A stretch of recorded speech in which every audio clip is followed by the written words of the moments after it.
ব্যস্ত জীবনে একটু ছুটি মিললেই ভ্রমণপ্রেমীরা ছুটে যান কক্সবাজারের সমুদ্র সৈকতে। গা ভাসিয়ে দেন সমুদ্রের জলে। বহুদূর থেকে যাওয়া এসব ভ্রমণপ্রিয় মানুষদের সৈকত আর হাতে গোনা কয়েকটি বিনোদন কেন্দ্র ঘিরে সমস্ত আয়োজন। বিশ্বের জনপ্রিয় পর্যটন কেন্দ্রগুলোতে অপেরা হাউস, সিনেপ্লেক্সের মতো নানা আয়োজন থাকলেও কক্সবাজারের চিত্র ঠিক এর বিপরীতে। জেলায় গত এক যুগ ধরে একের পর এক বন্ধ হয়ে গেছে সব সিনেমা হল।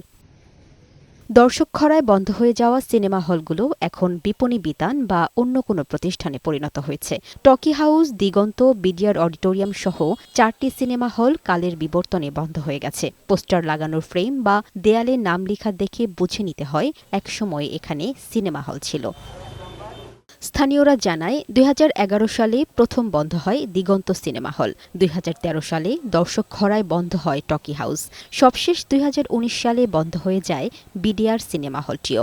হল মালিকরা জানান, আগে দূর দূরান্ত থেকে দর্শকরা সিনেমা দেখতে ভিড় করলেও দর্শক খরায় সব হল বন্ধ হয়ে গেছে। আমরা এখানে ছোট কাল থেকে টকি হাউস সিনেমা হল দেখে আসছি। খুবই মানুষ আসতো, তখনকার ছবি খুবই মান উন্নত ছিল। যখন বন্ধ হয়ে যায় তখন এখানের আমরা ব্যবসা নিয়ে আমরা খুবই কষ্ট আছি।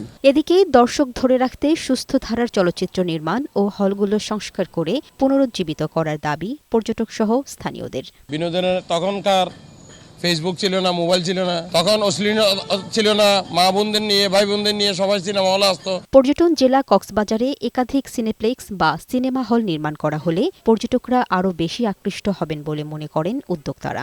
আমরা কিন্তু পিছিয়ে আছি শুধুমাত্র আমাদের যে অ্যামিউজমেন্ট জোনগুলোকে আমরা মিন করাই, সেই অ্যামিউজমেন্ট জোনগুলো কিন্তু বড়ই অভাব আছে। টুরিস্টের জন্য সিনেপ্লেক্স যদি তৈরি করা যায় তাহলে টুরিস্ট সেখানে এই সময়গুলো উপভোগ করতে পারে। ব্যবসায়ীরা মনে করেন, মানসম্পন্ন সিনেমা হল নির্মাণ করা হলে এই খাত থেকে ভালো রাজস্ব আয় করা সম্ভব।